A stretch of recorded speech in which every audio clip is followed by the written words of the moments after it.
Oh, tubes there they go. of you. Hey, everybody. How's Hey, everybody doing guys. this evening? We are here with Grace Gerengher. Hi. How are you, Grace? I'm good. How are you Hey, guys? lady. We're doing okay. I mean, Yeah, we're doing as survive. okay. Yeah, we're surviving. We're surviving.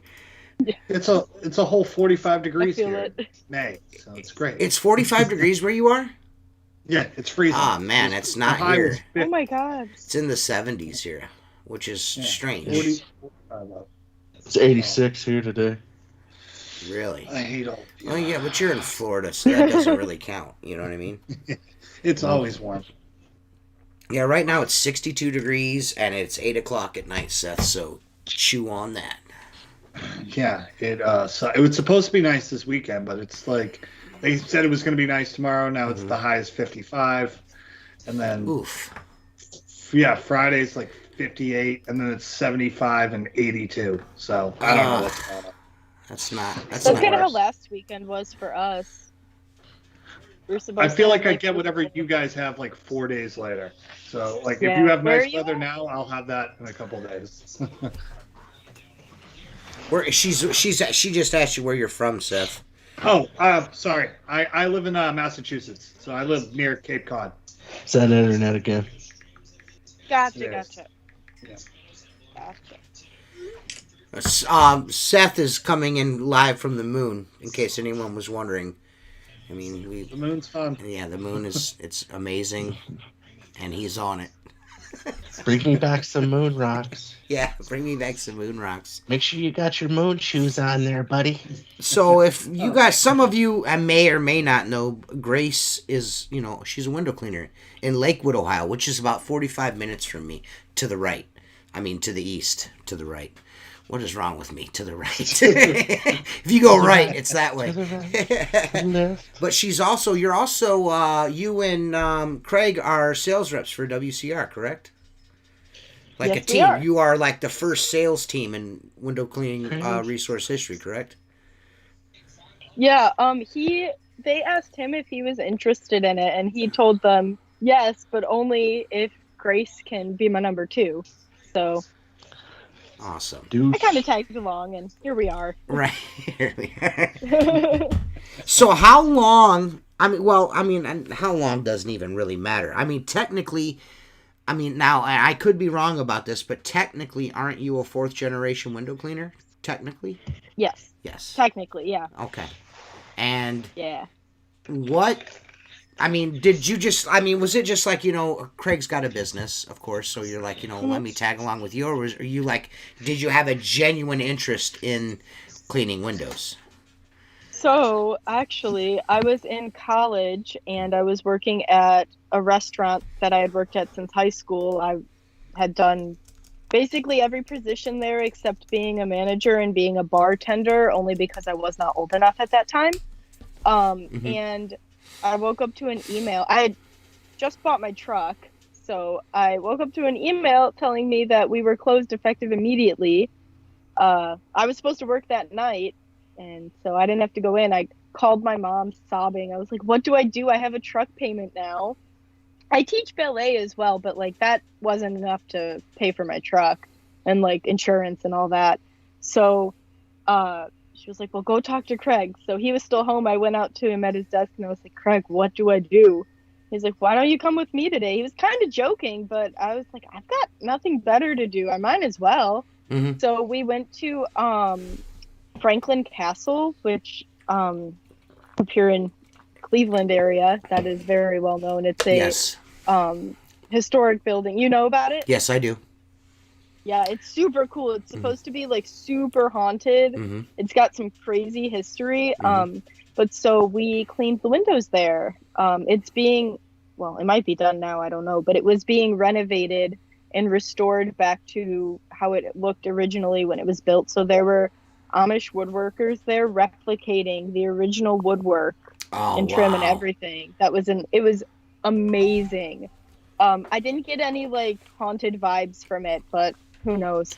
But so that was the first place I ever cleaned windows, and that was really cool. So after that, I was like, if I got to go in here and clean windows, where else Where can else I am I gonna go? to? Yeah. Yeah, plus, so like, we tried it out, and he kept asking me, like, "Are you sure this is what you want to do?" And I was like, "Yeah, why not?" So then I got closer to graduating college, and I was like, "Yeah, this is what I'm gonna do. I'm going to school for business."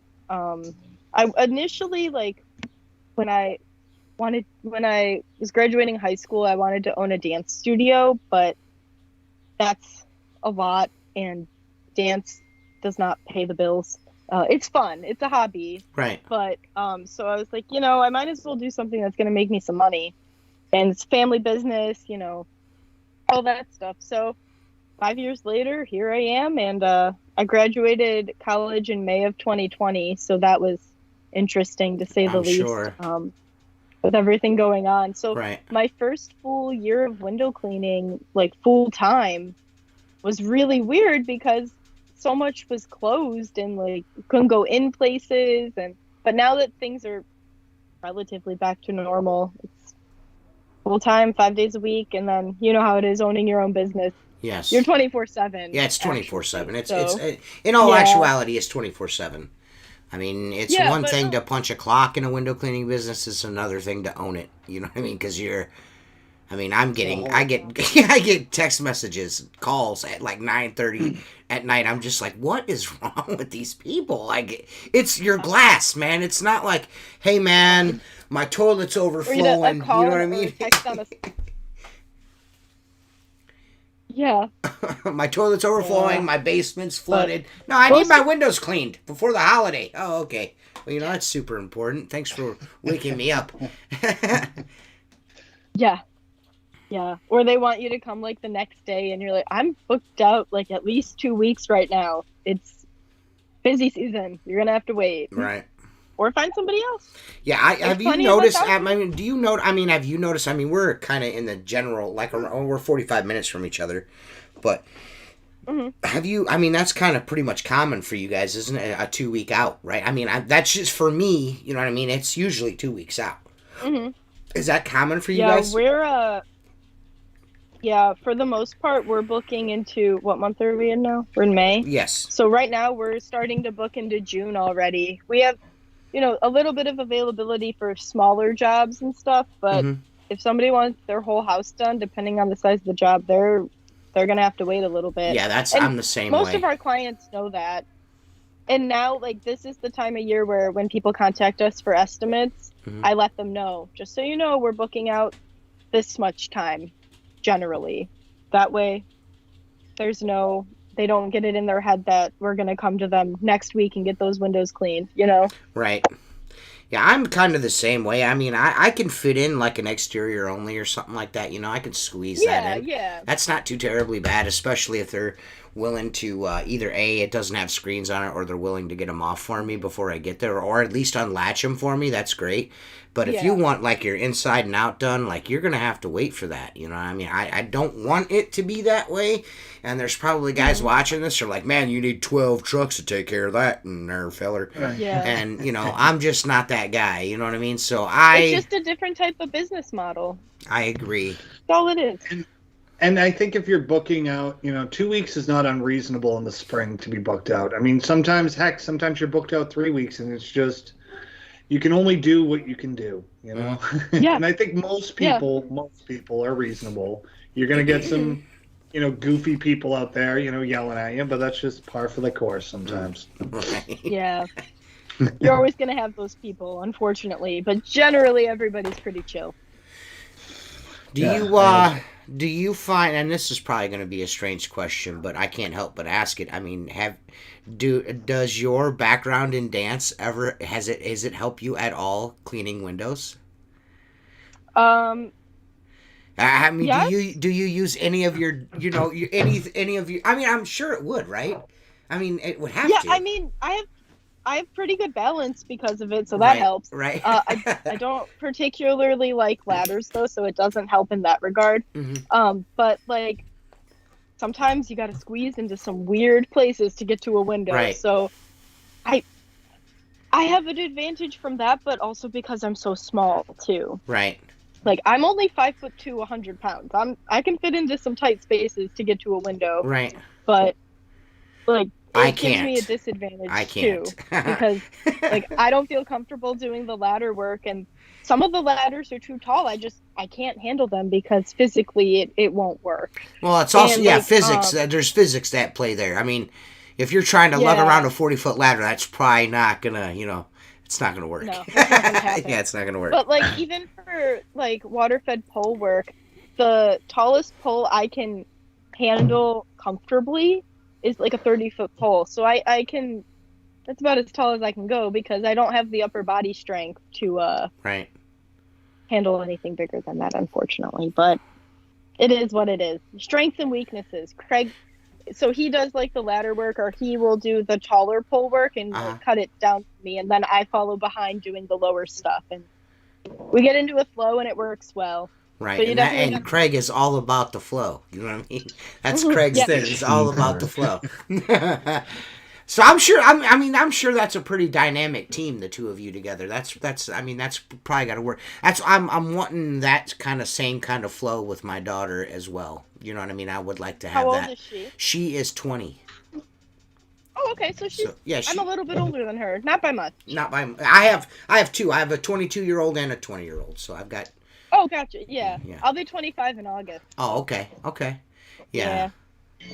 Yeah, I'm hoping that. I'm hoping that we kind of get that same kind of team where she's got it in her head that if she cannot clean a window like me, then she sucks at it. Like I suck. And I'm like, what do you mean? She's like, I cannot do that like you. I'm like, that. Well, I've been doing it longer than you've been alive. Like literally, like I've been cleaning windows Yeah. before you were alive. So, you got to give yourself a little takes time. practice. Yeah, you got to give yourself a little time. Yeah. Well, she wants to be. She just, she's a perfectionist and she wants to be good at it. You know what I mean? She wants to be just as good as Dad. But see, but that's good. That's a good quality to have as a window cleaner because you're going to pay attention to those details. Right. Yeah, she will. I will say this. We were together. She does take a little long. You know what I mean? But like I told her, this is what I told her. I was like, if it takes you a while to get a window clean, as long as it looks good when you're finished, that's all I care about. It's the end product that I care about. As you get more that's what I told her. I was like, you will be as fast as me once you get the details down. The details, once you get the detail part of it down, the speed will come automatically. You'll be faster at the details. You know what I mean? It's all repetition too. Yep. Just the more you do something, the more comfortable you become. And that's anything in life. That's anything in life. What do they say? You in martial arts, doing anything like at least 10,000 times makes you a master at that. So, you're gonna have to pull that straight pull 10,000 times before you're good at it. It's just, and you just haven't gotten there yet. You'll get there, but it's just gonna take some time. She won't listen. She sucks. I'm just like, all right, dude. All right, fine. I'll just go with it. You know what I mean? Because I know eventually there's going to come a time, there's going to be a time where she's probably going to be better than I am. It only makes sense because, if with my experience and me teaching her, she's going to be better than me. That's just in the cards. That's the way things are. Like the guy that taught me how to clean windows, like he'll be driving down the road and I'll be cleaning windows and I'll notice in my peripheral somebody sitting in a van watching me and I look and it's John and he's like, man, dude, he goes, you took it to another level, man. He goes, you are so good at that. So I know, like, eventually, Elena's going to be the same way. I'm going to be sitting back and I'm like, sheesh, why didn't I think of that? You know what I mean? So it's only a matter of time before she's better than I am. So I'm looking forward to that so I can slow down a little bit, pump the brakes a little bit. We're going to bring my sister. She's 13. She'll be 14 in November. Her friend is getting a job at Dairy Queen. And so we were like, Tegan, you can come work with us, earn a little bit of money. Mm-hmm. Danica's going to have money. She's going to want to go shopping. You can earn some too. So she's going to come out and do like storefronts and stuff with us. But I think it's mostly going to be me and her going out. So we'll see.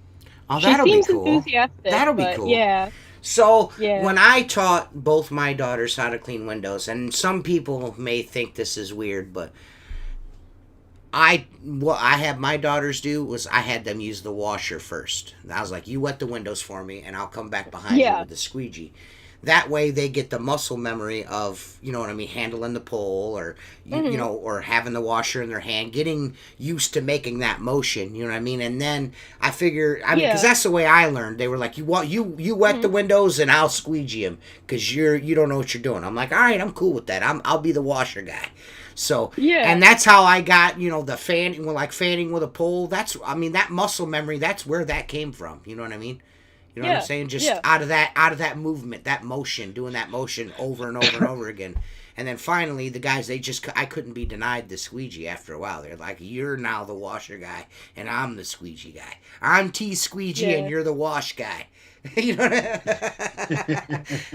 So Craig and I even do that sometimes still, where I'll go and I'll soak everything, and he'll just follow along and cut them down. Right.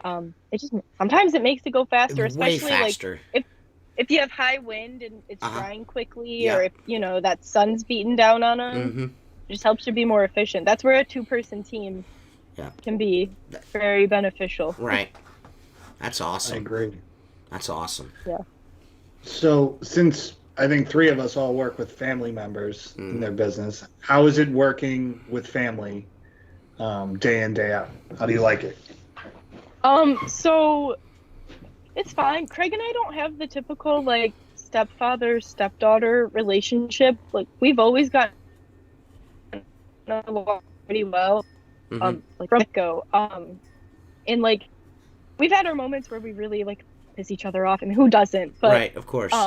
We work through everything. Like if we're having an issue, we talk about it, and it's rectified. You know. Right. But generally, we get along really well. Sometimes if we have a slower day, we'll just be like, hey, you want to go to the thrift store? We'll just stop at the thrift store and go shopping in the middle of the day. Or like, we'll do little things like that to kind of break up the workday. And now that I don't live at home, that helps too. Because when I was living at home and we were working together, it was a lot. I think that would be a lot for anybody to because there's there's no separation there. You know what I mean? And it's like with Elena, like I don't want you with me every single day of the week, but you know when my workload is super heavy, you come out with me. You know what I mean? Like 2 or 3 days a week, 3-4 days a week, something like that.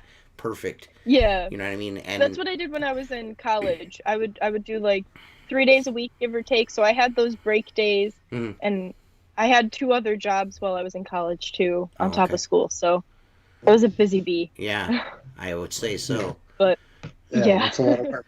Jeez. Yeah. And you're dancing, and you're still dancing all throughout that, correct? Yeah, so I teach actually. Oh, jeez, dude. Yeah. Do you sleep or no? I don't. Kind of. I don't dance much. A little bit. Yeah, I don't have time to dance as much because my studio is a half hour away from where I live. So going there on a day that I don't have to is a bit tricky. So, but I teach 3 days a week: Monday night, Tuesday night, Saturday morning, and then I work. We're in the field 5 days a week, and then like this weekend we have 2 commercial buildings that we just prefer to do them on the weekends when nobody's there, because then the parking lot's empty and stuff. So we don't generally work weekends, but occasionally. But yeah, I'm the same way. Sometimes it's just better, even though I don't like to work the weekends. Sometimes it's just better to do it when nobody's around. It's just a lot easier. Yeah, a lot simpler. Yeah, like my favorite time to do commercial work is super early in the morning or on the weekends. You know what I mean? It's just the best time. I don't have it. Hey, can you wash my windshield for me? No, I can't. Oh yeah. You know? Hey, will you come to my house? You know, of course I will. Oh, you missed a spot. Yeah. I bet you never heard this before. What's that? You missed a spot? Oh yeah, I know. I always tell them it's job security. To put a handprint on the door, and you're just like, please. Do that. I want you to do that. I'm okay with it because I've already cleaned it. It's fine with me. Yeah. I'll be back. Well, we always I'll be back in 2 weeks. Security. Right, Yeah, job security. exactly. That's what I say all the time. It's just job security. I'm okay with it. Like when people are like yelling at their dogs not to put their nose on the window because we just cleaned it. Like, I don't mind. Yeah, I don't mind it either. Go ahead, let your dog put your nose on the window because then I get to come back. Right, yeah, job security. There's nothing better than that. Nothing better. I don't know. It could always be worse. It could be like the windows that, I could start putting Rain-X in my bucket. That's my favorite question. Why don't you use Rain-X? I'm like, because does your house have wheels? And they just look at you and like, what? Yeah, does your house have wheels? Do you live in an RV? Do you live in an RV? No. Why would that matter? I was like, well, because Rain-X, the principle of Rain-X is you have to be moving through space for that to peel off the windows. It does nothing. It does nothing. It does nothing. Well, my last window cleaner put Rain-X in his stuff, and I was like, and here I am cleaning your windows because they're dirty. You know what I mean? Yeah. So, I guess your last window cleaner was a jackass. I don't know. Talking people out of stuff that they've heard or read online is one of the most difficult things. Because you're just trying to explain in a nice way that they don't know what they're talking about, but you can't really say that. So because you don't want to come off like a jerk. Right. Yeah, exactly. But I found it on Google. It has to be true. Right. Yeah, exactly. Well, I Googled it. You try it. Well, the computer machine said, it's like, what do you, I use, ammonia and dish soap. That's what I use. I mean, a lot of people are against the ammonia thing, but I'm waiting for tint to melt. It's still not happened yet, I've done experiments where I put just straight ammonia on glass and it's just on tint and it's just not done anything. I'm like, well, I don't know. I don't know if there was used to be tint that you couldn't use. Like I used to do a restaurant, in town here. It was a pizza place and it actually had a sticker on the glass that said, do not use ammonia-based solvents to clean these windows. It actually had that on there. You know what I mean? And I never did it, of course, because it had like a weird, like amberish tint to it. You know what I mean? It was really weird. Yeah. Yeah, so I never experimented on that, of course, because it told me not to. But like regular tinted windows, I'd throw it on there. What's the big deal? It's a big deal. I have to see what happens. Call the insurance adjuster. Hey, I did this thing. We use we use free and clear dish soap from our local grocery store, and a little bit. We have a local soap maker, so we use some of their blends too, for aromatherapy. It's actually really nice. We use a lemongrass spearmint scent for the outsides because it helps with the bugs, which, being by the lake, those bugs are crazy. So that's what we use and it helps. And then, from WCR, I use the Gladiator a lot. Christian had reached out to us and he wanted us to try it, so we did. And I was like, I really like this. I do too. I like it as well. We bought a case of it and now we just keep it stocked because it's fantastic. The lemongrass spearmint thing on the exterior windows is super fucking smart. That's super smart. Who came up with that idea? Craig? What do you think? I should have known Craig. Craig, Mr. Tinker. Man, dude, that is a really good idea. How well does that work? You can just go get based on at reoccurring customer. It keeps the bugs away from you too. Really? Yeah, you can just go and get lemongrass essential oil and spearmint and just put a few drops, and it do the same thing. In your bucket. Well, so we do pre-mixed soap bottle, spray bottles. Oh, okay. And then we just fill our buckets with regular water. Okay. Man, that's really good idea. If you just put your soap into your bucket, you could do the same thing too. Man, that's a really good idea. I'm gonna have to experiment, Craig. You learn something. Yeah, dude. I never, and it makes sense because I know there are essential oils that will keep bugs and stuff away. That's a really good idea. Because I tell you what, I do a lot of houses on the beach and sandflies. Oh my god, that'll make you wanna. That'll make you wanna quit your whole life. Yeah, I have episode we don't do fart jokes. You learn something. I have it as a spray, and I will cover myself when it's mosquito season because I don't want to get bug bites. I mean, inevitably you get them anyway, but it helps. Right. And then I don't want to cover myself in all the bug spray chemicals, so if I get a couple mosquito bites, but the lemongrass takes care of the rest, I'm fine with it. Man, I really, really, really, I'm without a doubt. I am implementing that. I want to use that. Yeah. You know, those lake houses, man, those bugs are no joke. The bugs and the spiders. Yes, ridiculous. Yeah. Yeah, I have We had- houses that I do that are alive. The windows are alive. My buddy was working with us for a little bit, and I didn't know he was afraid of spiders. hmm I figured he should have mentioned that before he agreed to work with us. But we're at this house by the lake, and he goes, "Grace, can you come here?" It's like, "Yeah." Mind you, this guy is like 6'4". He's a big dude, Mm. and he's like, "Can you come here?" I was like, "What?" "It's a spider." He's like, "Are you kidding me?" So I had to get the spider, and I was like, "Okay, go on outside, little buddy." But I was like, "Dude, you're I supposed to be never- like this big burly man, and you're afraid of spiders." I'm not like afraid of spiders. Like, I mean, of course, as the man around the house, I am the spider killer, of course. But I don't know when it happened. It was several years, quite a few years ago, actually. We were cleaning windows out of town. It was on an out of town route that we had that I don't no longer have. I let it go, but we were in some bushes cleaning windows, and I had the biggest spider in the world crawling on my face. And I don't want it on me, ever but- since then, I don't know what it is. When I see one, they have to die immediately. I don't know what it is. I don't know what it is. Before, I would just shoo them. You know what I mean? I'd grab them with the pole and toss them away or whatever. Now, dead instantly. Are mice terrifying? I don't know if mice are terrifying, Mike. I mean, I'm a weird person that'll grab a paper towel and get them outside into a see, bush. you're a much better person than I am. I will smash them. I am ruthless because I feel like there's a lot of them. I'm much kinder to They bees. are, I'm yeah. much kinder to bees. Like bees, I I'm love kind bees. to. Yeah. I'm kind to bees because we need them. We but need to save the yes, bees. yes. They're going away. bees are important. Yeah. They're important.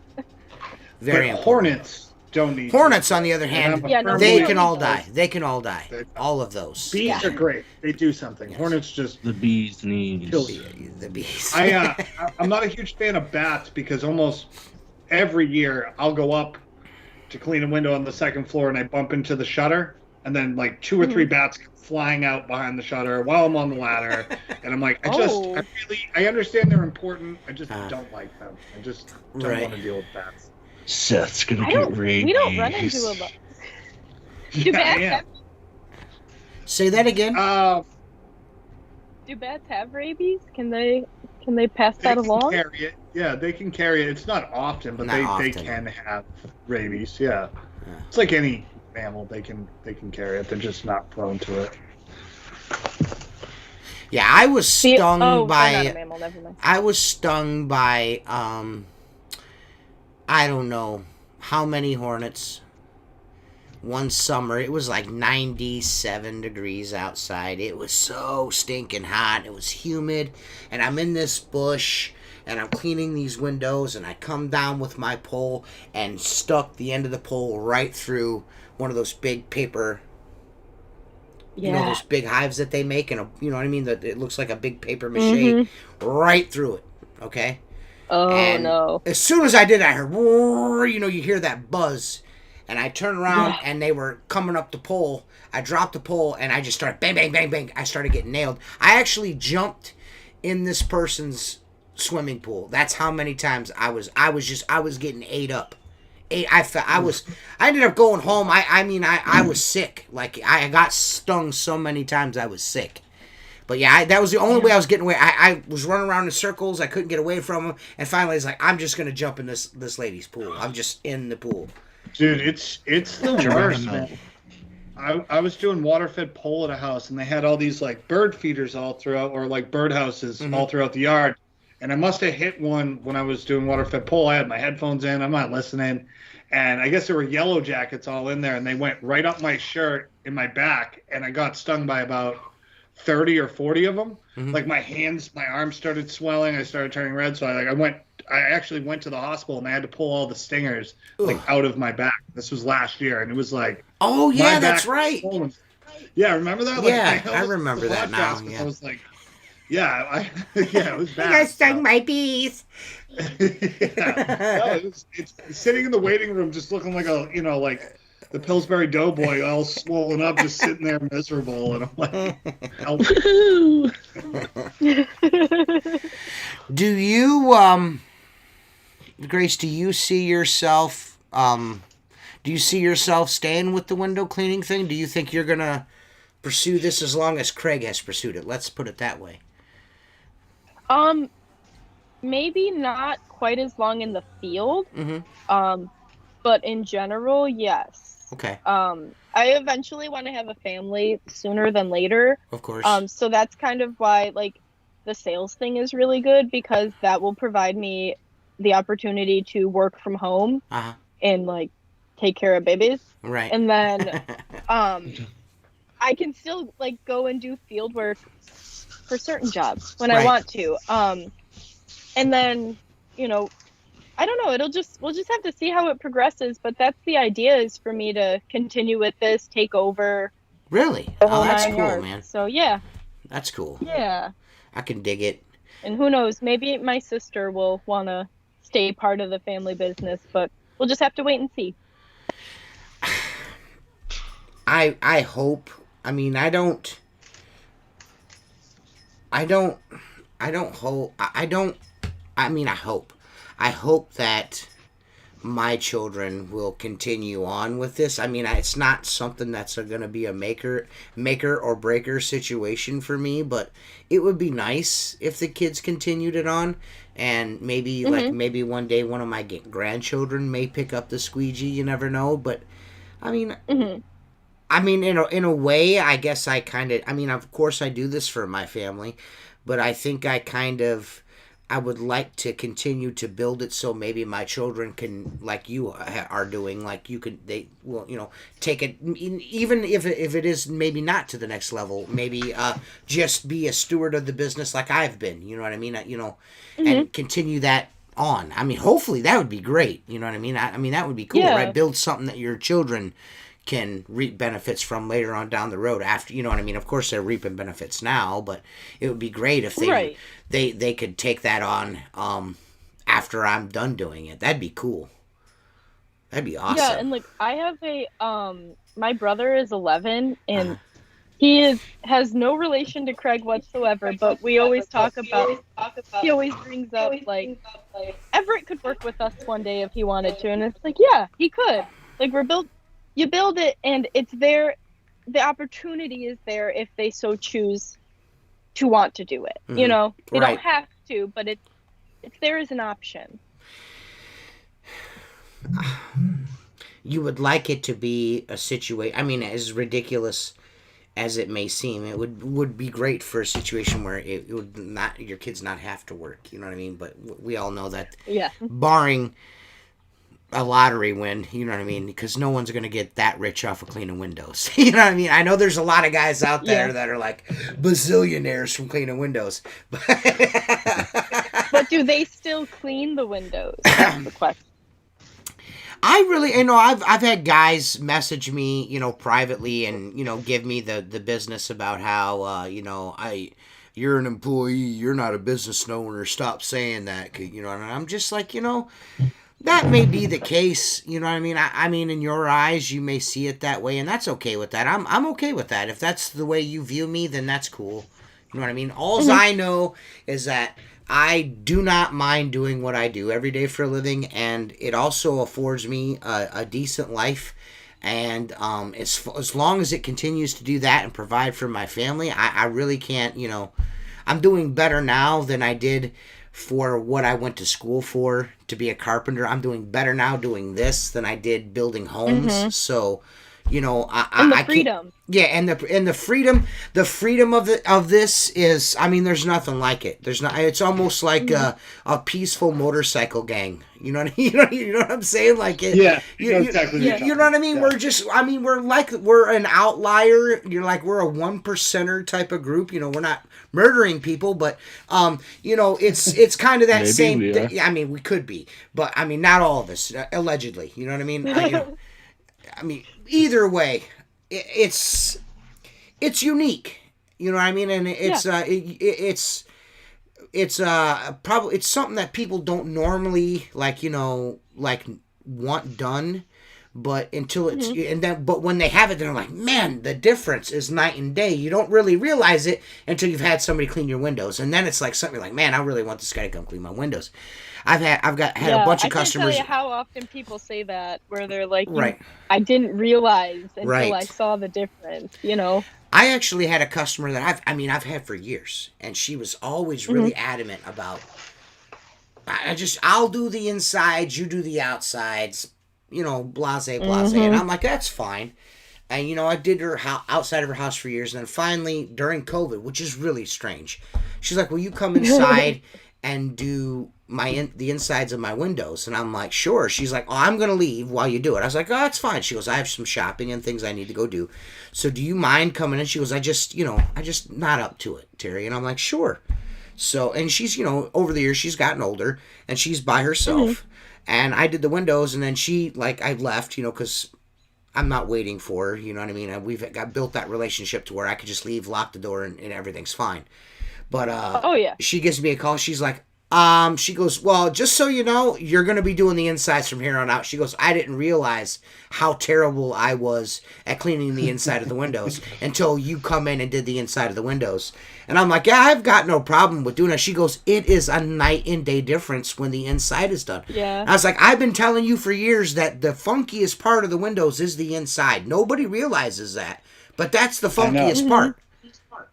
Because you're not, because nobody's really doing it the way that we do it on the inside. A homeowner's not going to do it the way we do it, So. Well, it doesn't rain on the inside of a house either. Right. So that's kind of, nature kind of can, clean the outside a little bit for you. Right. Inside, there's, if you have a bad air system, you know what I mean, like heating system, there's just a lot more on there than you think. Right. And if you burn 1,000 candles and if they smoke cigarettes, pets, smoke cigarettes, pets. Yeah. There's a lot of different factors. Hey, there's Craig. Yeah. How you doing, Craig? We were just talking about your essential oils, Craig, for the outside. I'm telling you, that's happening. I got a lady in town. That's all she does. Dude, you already have a tie-dye shirt. You got to go essential oils. Yeah. There's a lady in town that's her thing. I actually do her windows out exterior only once a month on her little store in town. I'm actually going to go in there and get me some, what was it? Spearmint and lemongrass, correct? Yeah. That I'm getting it. Yeah. I'm getting Now, it. do you do like equal parts if you put it in a bucket? Is that like what you would do? I know you put it in a spray bottle, but is that how you do it? Like equal parts lemongrass, equal parts? Yeah, probably just a few drops of this, a few drops of that. The stuff we get is already like mixed together. Since it's actually like a soap from our soap maker. It's the liquid one, but they use essential oils, so. Okay. Yeah. Probably just an equal mix. You could do it to your preference too, then. Well, what strikes me is, like, in the validity of that is, I don't know if does anyone know what meldothion is? Meldothion is a pesticide. They use it to, like, get rid of spiders. There's this old guy that I used to do maintenance with. I used to maintain. I got hired as a carpenter, but I ended up doing everything. But this guy used to own like thousands of apartments here in town, and one of the old maintenance guys, he was the painter, and he would mix meldothion in the paint when he painted the exteriors because it would keep the bugs away. I was like, get out of here, dude. And the one property that he lived at and maintained, you didn't even have to spray for bugs there because there was never bugs. There were never spiders in the eaves of this house, of these buildings. Never. And that's because he put that stuff in the paint, and every time he painted those eaves, the overhangs. Yep. Yeah. Never bugs on. Soffit. The soffit, overhangs, soffits, whatever you want to call them, eaves, whatever you want to call them. It's different everywhere, but there was never bugs. Carpenter. Well, I just gave you 3 technical terms, buckethead. I've always heard too, like when people have like outdoor farmers porch. Well, obviously all farmers porches are outdoor, but the ceilings. I mean, aren't porches outdoors? If they paint them blue, they won't get bugs on. Yeah, them. that's true. I've done a few, and I don't know why that might be the case, but they definitely seem to have a lot less. Well, weird. well, down south, all of my relatives are, you know, half my mother's side of the family, they're all from down south. All their porches are painted blue. The ceilings are blue. It's like almost like a skyish blue. You know what I mean? Just like almost like a baby blue. Yeah, exactly. Yeah, and it keeps the bugs away. Now my grandparents. I wonder. Go ahead. Blue isn't found in nature a lot, so I wonder if it has something to do with that. That could be. Or I was always told that it was likened to the sky, so bugs aren't gonna, you know, they're gonna continue flying. That's what I was always told. But my grandparents had, and like Seth's been to my home. I have ceiling fans on my open air porch on the front of the house. And if those are running, there's never a bug anywhere. No bees, no mosquitoes. You don't need screens. You just leave the fans running and the bugs stay away. That kind of makes sense. That constant airflow just keeps the bugs away. Really weird, yeah? Yeah. Because I always get people saying, like, oh, they're like, oh, you. Stuff. Yeah, they're like, you live Weird, you live in that house with the ceiling fans on the front porch. That's the weirdest thing I've ever seen in my life. Why do you have ceiling fans on your porch? And I'm like, well, it keeps the bugs away. And they're like, really? I'm like, yeah. I mean, as strange as that sounds, it's, you know, yeah. We have a lot of people by us that have ceiling fans on their porches too. Like a lot of our lake homes. So I guess, yeah, that does make sense. My grandma called them. Just never really thought about it. My grandma called them knuckleheads, muffleheads, Canadian soldiers. That's she called them. Oh. Yeah, she called them knuckleheads. I think she meant mufflehead, but whatever. You know what I mean? She spelled steak. She spelled steak Stake. You know what I mean? Like, you know, she was like, when she Ziploc bagged, like she went to Sam's Club and bought like the 24 pack of meat, it would be like Stake. You know what I mean? Like, you know, I'm like, Grandma, that's something you drive in the ground. You know what it means, though, don't you? I'm like, yes, I do know what it means. Any chance you get to Raz, you gotta do it. I can't help myself. That's just, you know, that's how my family is. You know, chance, you know, we're definitely kicking each other while we're down. There's no question.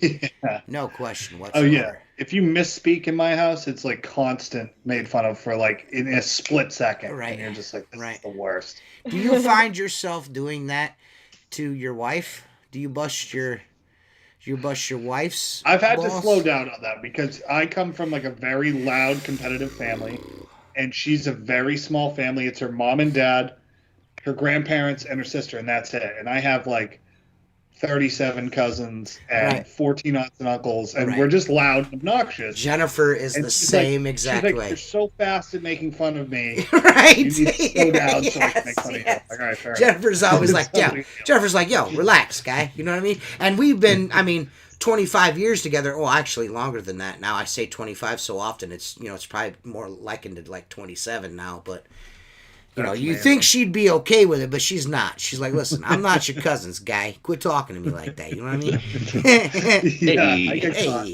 Hey. You know what I mean? So, you want to fold your own underwear? Because it's about to happen. You know what I mean?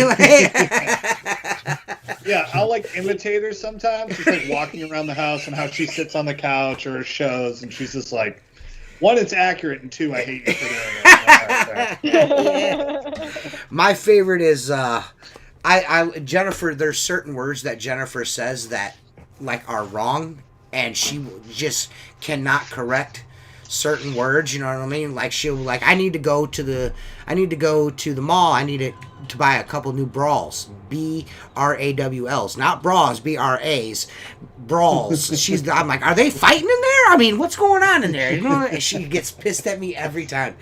And it's gotten to the point now where she won't even say the word around me because she knows I'm going to bust her chops about it.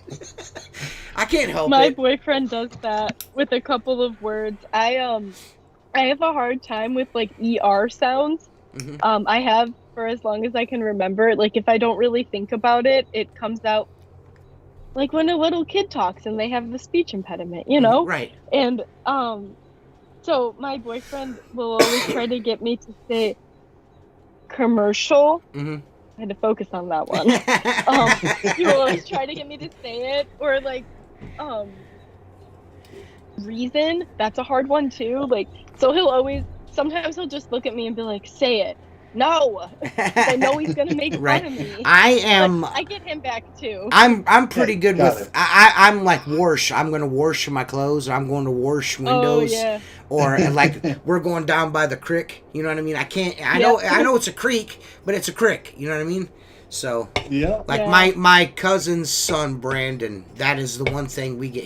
I mean, you cannot mispronounce a single thing around him because you will never hear the end of it. Hey TJ, you gonna go wash your clothes down by the creek? And I'm like, yeah, I am. I have actually. one word that's very. It's my grandmother is very Boston. Like she grew up in the city, and I grew up in the South and here, and I, for the life of me, say kindergarten wrong all the time. It's kindergarten. And I say it all the time, like without catching myself. And my wife's like, "That's not even a word." I'm like, "To me, it's a word." It's a and word, that's yeah. it. But I Kindergarten. have to like sit and think about it before I say it. It's kindergarten. That's great. Yeah, so I get made fun of for that a lot. So when you're not, of course, being a window cleaning resource rep and cleaning glass and dancing, what do you like to do what does Grace like to do? So I have a dog, so I like to hang out with her a lot. The window cleaning dog, correct? Because Kimberly just brought that up in the Yeah. comments here. Yeah, she said, "Grace, where's Harvey, the window cleaner dog?" Is that my mom? Is your mom watching? How embarrassing! Probably. Oh, it's your mom. Yeah, it's your mom. Mom, oh, Yeah, that's ma. Wait, my Hey, mom. Craig. Yeah, my mom always Harvey's comes sitting on at and my says feet something. right now. Yeah. My mom always comes and at least says hello every show. My mom does it too, Yeah. so don't worry. She just. Oh, I'm not embarrassed. I They always can't am. embarrass me. They can't embarrass me anymore. But no, but I actually got Harvey when we were at the 2019 Huge Convention in Branson. That's right. Um, That's where he came from. Yeah. Yeah, Brad. so Craig and I were cleaning the windows at the Humane Society there. We're like, yeah, why not? And he made the mistake of having me go inside. And I saw her face and was like, I need that dog. I wanted my own. We had a family dog, but I wanted my own dog Right. for so long. And I was still living at home, so I had to beg them to let me get her. I had to try to convince them. And we were at I think it was a Thai restaurant. And I don't know if you know Sean Webb. He was with us. Yes. Having dinner, and he was trying to convince them to let me get her too. And so the condition was I could get her and I could name her Harvey, but her middle name had to be Yum Yum because there was Yum Yum sauce on the table. So she's Harvey Yum Yum. And my boyfriend and I went down 2 weeks after the Huge and went and picked her up from Branson, Missouri. It was like, I think it was only supposed to be like a 10 or 11 hour drive, and it turned into like a 13 because as soon as we got into St. Louis, there was a semi that flipped over. How long did it take us, Seth? It was 16 hours for us, wasn't it? Did we Well, take we the wrong drove way? to Indiana Oh, to yeah. pick up. We always stop and get Snyder's, so that always makes every trip longer. Oh, Every trip we is longer. stopped. You had to go to the We bathroom stopped every in Indiana too, but I guess it depends on where in Indiana you're stopping. We- Because my parents have friends there, so we stopped and said, "Hey, on our way back." There's a Harvey lot run of around. there's a lot of guinea goo goos in Seth's like, we pull into Jason's driveway and Seth, like the first question Seth and I had, and I know this is gonna sound absolutely terrible, but I need to share. And I asked Jason like a legitimate, because we were concerned. We were like, Jason, are there any attractive people in Indiana, or is everyone a mutant? Like every store we went into was just like everybody had a third eye. It was crazy, dude. So that's like, what is going on here? I spent a lot of time in Indiana as a kid, Uh-huh. because my grandma's family's from Indiana. Oh, I'm sorry. Oh no, I don't care. And the town my grandma grew up in had a population, I think, of like 75. So it was a teeny tiny town. But so no, I know what you mean. It's lot of it's always inbreeding. interesting when you go to Indiana. Right. I mean, it's like corn. Right? I mean, we're in Ohio. We don't have much room to talk. All right, listen, you didn't have to bring that up. You know, I mean, There are interesting things to look at in Ohio. yeah, like, there I went may there or and I'm may like, not oh, this be a leaf. cornfield right across from my house. There may or may not be a cornfield near me right now. Grace like threw us You're all anywhere under in the bus, Ohio, and there's yeah, a cornfield. there's a cornfield somewhere. Yeah. I'm really surprised that downtown Cleveland and one of the vacant lots there's not a cornfield in there. I'm Honestly, super surprised. I know. You know, because they So do that when in I was Detroit. Have you been to Detroit at all lately? I've never been to Detroit before. Well, I Detroit. drove through Yeah. because we were just in Michigan a couple months ago to get my new truck. Okay. And we had to go past Detroit. Okay. Well, I have a lot of family in Michigan, and I've gone to Mhm. I'm in Detroit occasionally, and at about 10 years ago, it was like nothing but urban blight. Everything like burnt down houses, abandoned houses and everything like that. But like lately, like recently, like younger people are moving back into the city because I mean land is Yeah. cheap. They can get houses for nothing. So there's like a urban That's not how it is here. revitalization. Well, right, a urban revitalization, and a lot of the land there that's been cleared of all these abandoned, burnt down homes and all this stuff is actually being converted into urban gardens, like farmland. It's crazy. There's Yeah. like cornfields and wheat and soy. It's wild, dude. It's wild. We have a ton of urban gardens up here. Uh-huh. They're more like community gardens. But there's actually one right across from my house. I live right across from a park, and there's a giant community garden out front. I think you have to pay like, I don't know, it's probably like $25 or something for your little plot. But like the community takes care of it, and Right. you can grow your own vegetables. I mean, I'm seeing a lot more people doing that in their own yards now too. Right.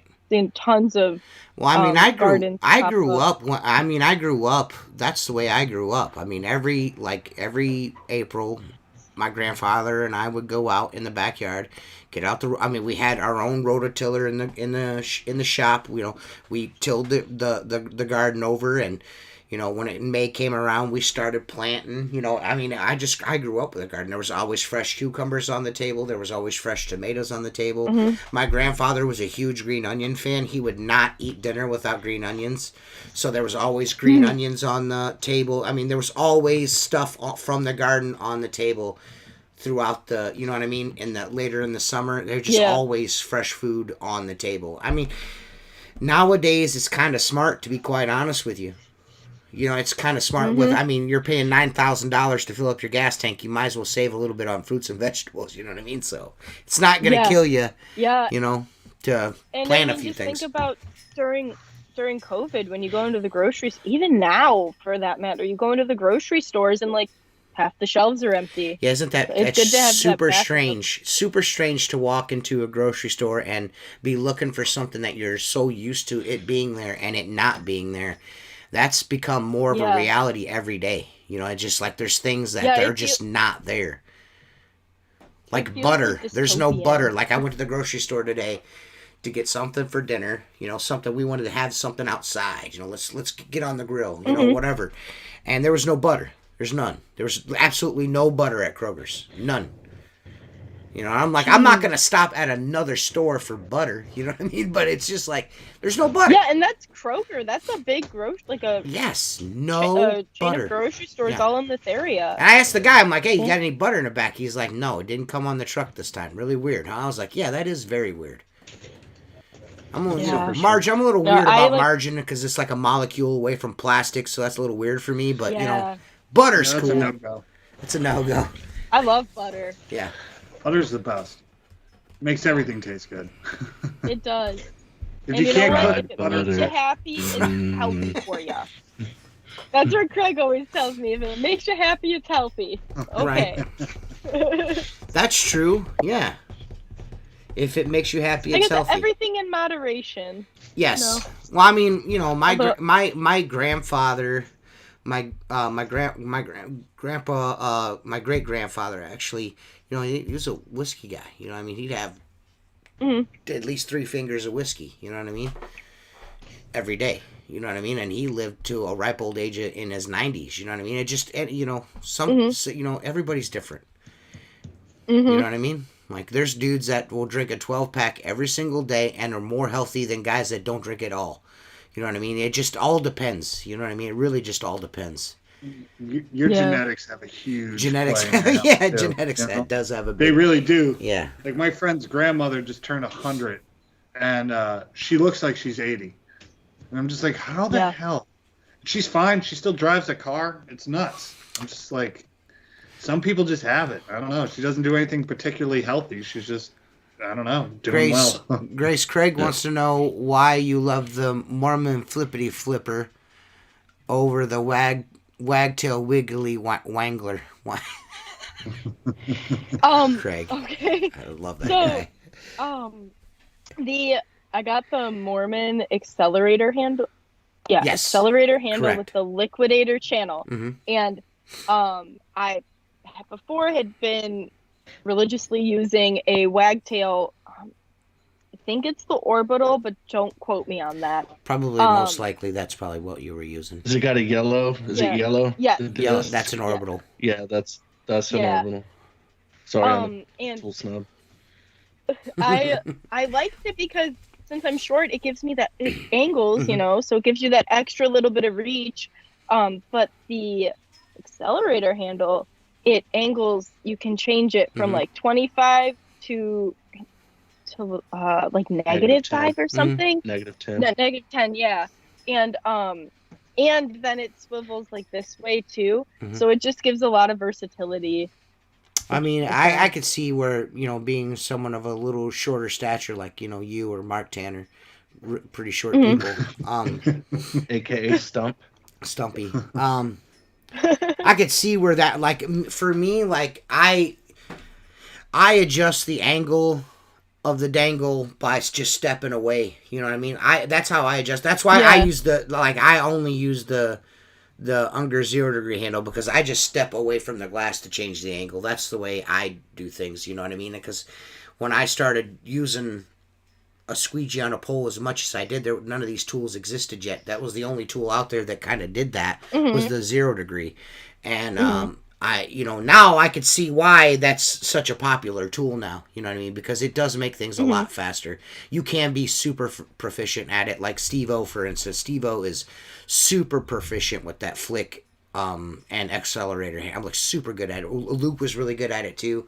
I mean, I kind of clean the same way, but I do it in my own way, you know what I mean? Like, I'm not a huge fan of that flick pad. I just, you know, it just doesn't scrub. Yeah, the flippity doodah just does not. I love that. The handle's cool. I like the handle. But I'm just I mean, I feel like that flick pad is good for like second story windows in a great room of a house that's got, you know, like you can't really set a ladder in. You know what I mean? Like, that's perfect situation for that. You know what I mean? But outside of that, I'm just, I'd rather just scrub it with my washer. I'm old school that way. You know what I mean? Washer. Here we go. That's great. That's great. The Mormon Combinator 2.0, and I tried it at a job yesterday, where it was where they had the like the living room, great room area had high windows, and then there was like a catwalk hallway for the rest of the second floor, and there's like a big fireplace and stuff, and so it was a good opportunity to try that tool out, and I liked it. It works well for that stuff, but it's like so that's more of like a backflip, not like a flicky one, but I think that I don't like it for everything. It has its purpose, you know. But situational. Like whenever people call and they want me to recommend like squeegees or tools to them if they've never tried it before, I always let them know, like, this is what I use, but I didn't start with this. So I always go through, like, I started with Ettore brass, and I'd like go through the timeline. So I think I started Ettore brass, and then I tried some of the Unger stainless steel with the Ergotech handles. But I didn't really like those ones personally. Right. Some people, and then I tried the wagtail and the Unger Ninja, I think it's 40 degree. So now my setup is the Mormon accelerator liquidator for like an 18-inch, and then I do like a 10 or an 8-inch of the Unger Ninja squeegee, and then I have a cut down little like 6-inch channel for sills and like little cut ups. But I always tell people, like, just because I like using it doesn't mean you're gonna like using So it. It's a lot of personal preference. you like the liquidator channels, the ones with the little blue things on the ends? You're a fan of those? I use the flick pad, but it's on a Stacone channel. Like force that flick pad on a Stacone channel. I can't help myself. Personally, I don't like the little angled cuts at the end. I actually think I'm gonna see if Craig will help me just chop those off. You could. I'm sure you could just pull them off if you try hard enough. I tried. I might not be strong enough to. He might be strong enough, but I couldn't get them off. Right. But they just get in the way. What was that? I use liquidator channels, and I don't cut. I don't make the angle cuts. I just leave the cuts 90 degrees, and it works the same. That's what I did with the rubber I have now. Those little end pieces sometimes will get stuck on the seal of like that rubber gasket going around a commercial window. Oh, every time I tried to use that thing, I ended up throwing my liquidator channel like a block down the road. I was so pissed off at that thing because every time I go to fan a window, I get stuck, and I'm like, "Oh my god!" It just drove me nuts. Yeah. It's definitely a love-hate relationship with those things. Yeah. When they work good, they work really well. Yes. And again, whenever they don't, it's like you want to fucking just chunk them on the road and watch them get ran over. To be quite honest with you, when you're trying out a new tool, you cannot try out a new tool. Like, if I would have taken the time to change the way I clean a window, like, I always go like this. I always start up and over. You know what I mean? That's just the way I do things. But if I went in the middle and come down, that probably wouldn't have been an issue with me for that liquidator channel. You know what I mean? Because I'm jamming it into that gasket this way. If I was to come down, it probably wouldn't do that. So really, when you're trying out a new tool, you got to be open to changing your technique. Now, me on the other hand, I'm just like, I've been doing this all. I just want to clean the window. I just want to leave. I don't want to learn how to do this over again. This is the way it works for me. These tools that I use to do this are readily available. I'm just going to keep doing that. You know what I mean? And if every tool ends up like a liquidator, then I guess I'll have to relearn this. You know what I mean? But until then, I'm okay. I'm good. You know what I mean? I'm good. I'm good. You know what I mean? I don't know. Maybe that's bad. I don't know. Maybe I should be more open-minded in my old age. I think you've had the opportunity to be open-minded. You tried it. And now you do what works. Yeah. To me, if you get windows clean and you're doing it fast, it doesn't matter what tool you're using to do it. Just use that. Right. You know? It's like Ray said, it's all preference. Just whatever you like. I wouldn't be a good sales rep for WCR because I would be like 0 degree handle, S plus channel, and an Unger Ninja 40 degree handle and a Sorbo channel. That's all you need. Like, I don't, are there any other tools? What would you recommend? Those. That's all I have for you. Thank you. I would sell. That would be all I would sell. You know what I mean? They're like, man, you got to up those numbers. You know what I mean? I'm sorry. That's all I know. That's all I know. And we sold 100 0 degrees. Right. It's amazing. It's amazing. Flying off the shelf. They're flying off the We're out of shelves. stock. I just keep sticking them in everybody's basket. You know what I mean? Like, buy this. My shopping cart is full of 0 degrees. What's happening? I don't know. Just buy it. TJ said it great 0 degree. I was a young one. Handle. It is. I just don't do enough storefront where I get a lot of practice on it. Mm-hmm. So I end up just like, when I do storefronts, I'm like, I'll clean this window 8 times just so I can get some practice in on it. I've taken that 0 degree thing on the pole. It goes everywhere with me, man. Inside of a house, outside of the house, storefronts, wherever. It's applicable everywhere for me. You know what I mean? It's just like it's one of those tools that, maybe not everybody can do it the way that I do it, but for me, it just works for me. You know what I mean? I try to explain that to people, you know what I mean? And they get in my TikTok videos and stuff, and they're like, this thing sucks, dude. And I'm just like, well, it's probably not going to work for you the way it works for me. I mean, I've been using it for quite a long time. Jacob Dell Good evening, the sir. Mystery man. Good evening, sir. Good to see you, Jacob Dell. Nice to see you there, buddy boy. Buddy boy, He's been guy. busy herding cats. Jacob Dell. Grace. So, being on this podcast, is it just as awful as you thought it was going to be, or is it a little bit better than what you thought? Yeah, I just. It's fine. I'm having fun. Good. We're shooting the shit. We're talking window cleaning. Right. It's all good. Do you have any questions for anybody on the show, or does anybody have any questions for Grace in the comments there? Do you go clipless with the 0 degree? Yes. You don't need clips. When you're using a 0 degree, you do not need clips. No clippies. I'm a one clip guy, a one clip nation. Like I only pin the lead edge of my Sorbo channel. That's all I do. I just pin one side. Yeah, I only pin one side of a what do you want to call her? An array brass channel. All of it. Yeah.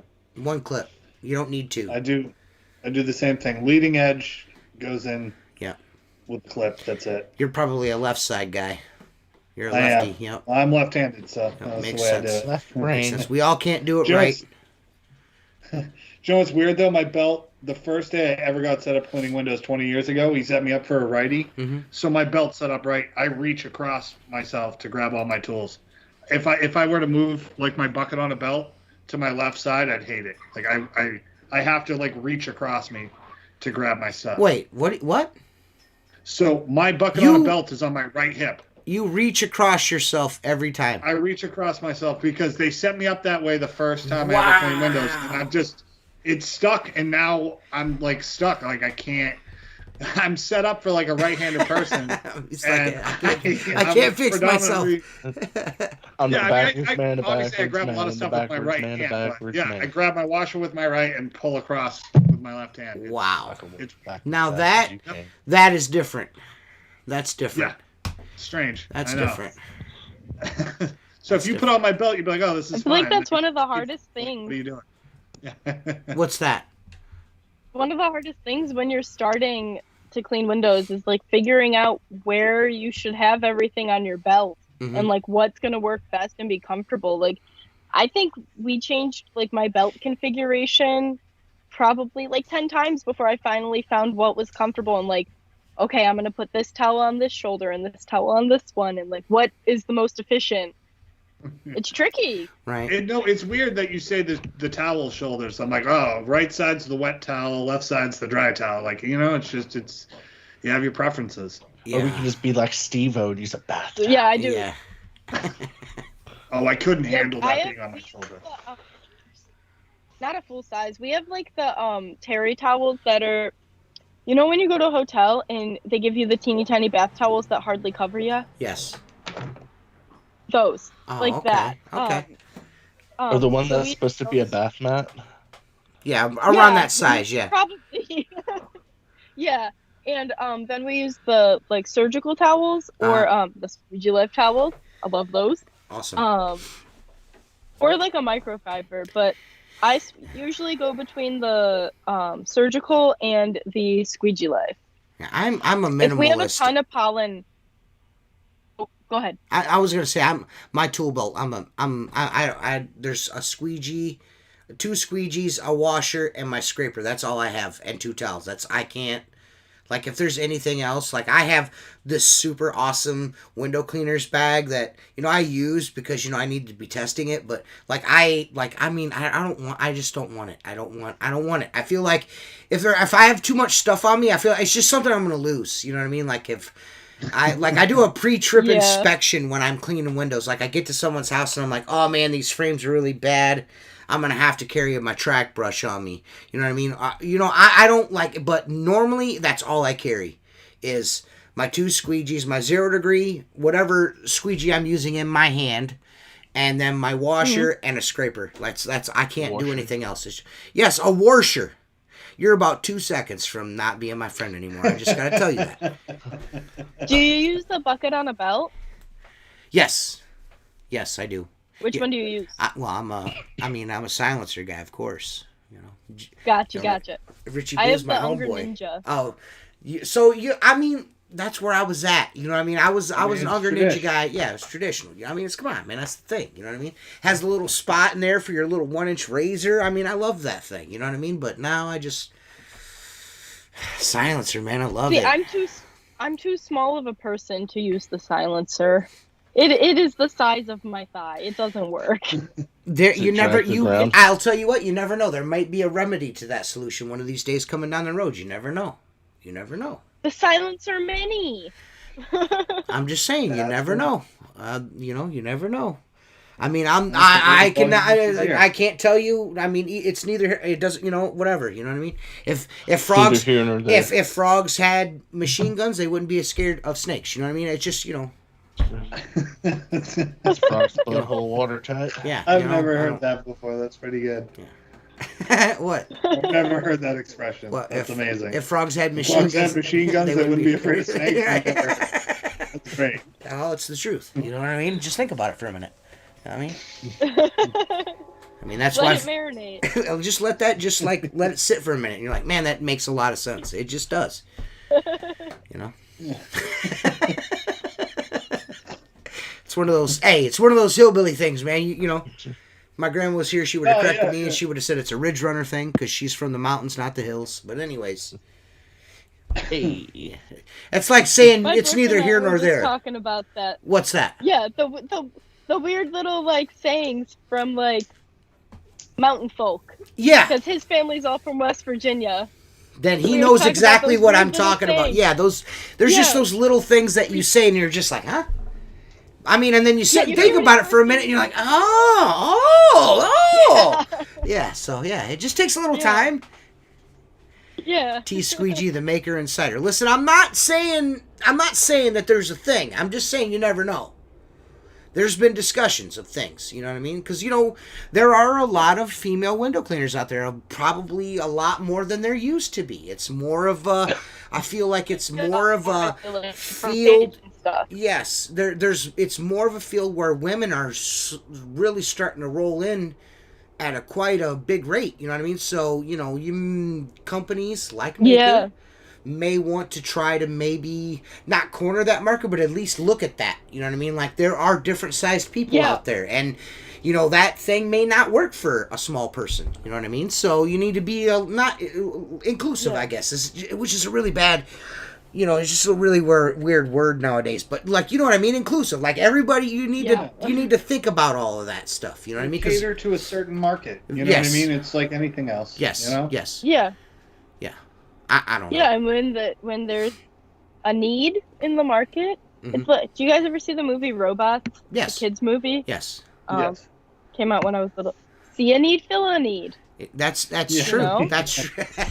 That's true. That's true. My nieces love that movie. Yeah, whatever, dude. You watch it. Whatever. That's one of my. I know. I watch it with them, dude. You watch it without them. Yeah, without them, I watch it. That's true, though. I mean, not like Maker and Cider or anything like that. I'm not trying to be like, watch this, but I'm just, there are people out there that are thinking of things that way. You know what I mean? And, over time, people will see that is, will be a thing. We even seen, Seth and I actually seen something that Seth tried to go home with at the huge convention. You remember that bucket on a belt we saw there? Yeah, that was at the huge. That was a neat. I was like, I kind of want that. So. Yeah, that was really neat. You know what I mean? So as a guy that does a lot of cut ups, Seth was like, man, I want that. Yeah, exactly. I mean, and even something that size, you could actually add that to your existing belt. You know what I mean? And not even really feel that it's there. It was so tiny. It was perfect. 6 inches, perfect. Yeah. If you're doing, Frenchies all the time, something like that might be a nice. Right up your alley. But I mean, it is true. Grace made a good point that I forgot about. I had my niece work with me last summer, and she's tiny. She's like 5'1", 90 pounds. And I tried to put a belt together for her, and I was like, oh, this is like this looks like too much for you. Like, we gotta figure something else out here. Well, Elena's yeah, it was tough. Elena's, I think, like 5'6" or 5'7". She may even be 5'8". She might be the tallest. I don't know. Maybe Savannah's 5'8". I don't know. But even Elena, the silencer, is a little big on her. You know what I mean? And even like the regular plastic buckets on a belt are a little big on her. I'm sure even the Ninja's probably a little bit big on you. You know what I mean? You could probably get away with something even a little bit shorter, you know? I'm sure. Do you run around? Do you use 18-inch tools, like washer and squeegee? So like if we're doing storefronts, I have an 18-inch soaker, 18-inch squeegee, and then I always, even if I don't need it, I put like the 8-inch or the 10-inch in my bucket on a belt as well, just to help balance the weight in it.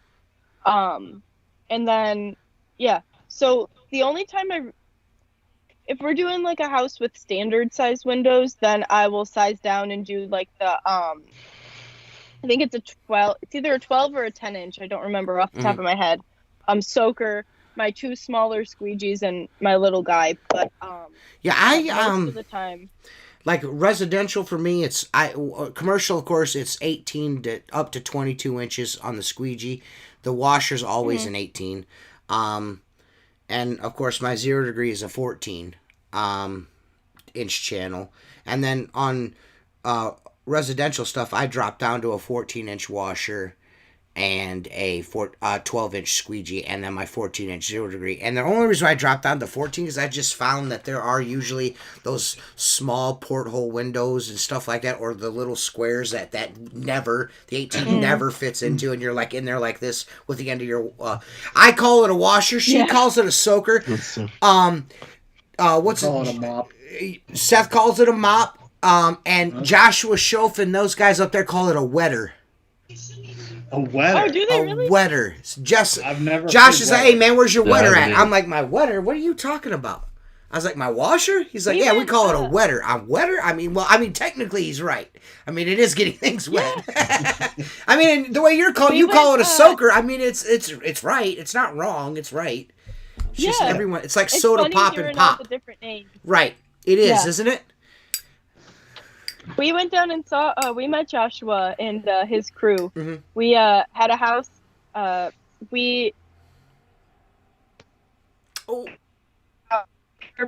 then he has another home down there. So we went to his house and we were like, hey, we're in there. Yeah, why don't we stop by? We hung out for a while. Super nice guy. Yeah, Josh is a great dude. Great dude, super busy dude. Ryan Fuster calls it a strip washer. Jacob Dell calls it a sleeve. I mean, it's everything, man. It's a pop. Where's your mop? It's a soda. You know, some people call it soda. My aunt down in Georgia, she would give you a Mountain Dew and call it a Coke. You know what I mean? She's like, you want a Coke? Yeah. I'm like, yeah, sure, I'll take a Coke. She'll come out with a Mountain Dew. It's like, that's a Mountain Dew. That's not a fucking Coke. What are you talking about? No, she's like, it's all Coke down here, honey. Yeah. It will always, every soda is a Coke in the South. Right. Well, Coca-Cola's plant is in Atlanta. Right. So it's a Coke. Yeah, it's just everything's a Coke. Yeah, it's weird. Right. I don't know, man. We're all strange birds, man. I don't know. Yeah, but like even like double hungs here, like we call them one-overs, or like, or like, oh, I got 20 no's today, like, so because we have storm windows so often, so if you say 20 no's, it means you get 20 double hungs. But if you say 20 width, you're like, shit, you got storms. It's just, I think it all depends on where you live and who you worked with. 20 no's is no storm windows, and 20 width is storm windows. Yeah, you have storms. Yeah, you got 20 width. I don't know about Grace, but that is becoming slowly but surely in Ohio. I'm starting to see less and less of the storm windows, which I am super happy about. Oh, really? Yeah, I don't know about you, but I'm seeing here, man. I am seeing less and less. Or not over here, I should say. Yeah. We get so many calls for triple tracks, and we have like a good system for them, so we get them done pretty quick and efficient, but sometimes, my system for storms, triple tracks, whatever you want to call them, is not doing them. And I find that I'm really good at it. You know what I mean? I'm very proficient at not doing them. You guys have a lot of. you guys have a lot of historic homes, don't you? Yes. In Sandusky? Yes, a bunch. So do we. Have a ton up here too, and some of them, the triple tracks, they'll keep the original house window and put new triple tracks on, which is nice because then those come out easy, right. All good. But we also we just did a house yesterday. They have the Pello pull aparts, like the old ones with the little clips and stuff.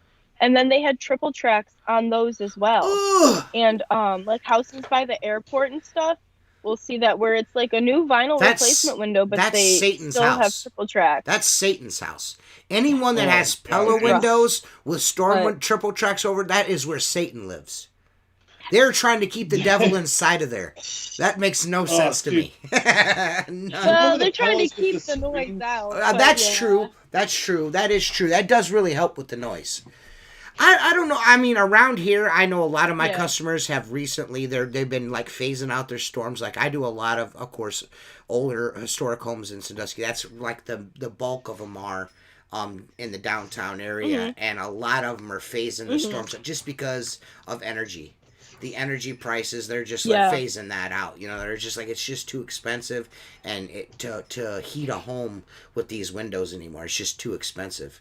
You know, you got that. I mean, if like Seth's on the ocean, that wind. I mean, come on. You know what I mean? No, dude, it's terrible. But people here love the look. Like, we did a house today that was 8/2s with triple tracks, at least the triple, and they're rope and weight windows. So you're just one stud's jammed, and then you get the rope stuck, and you're like, God damn. So you spend more time just opening. You just have one guy go around opening everything. Right. The worst.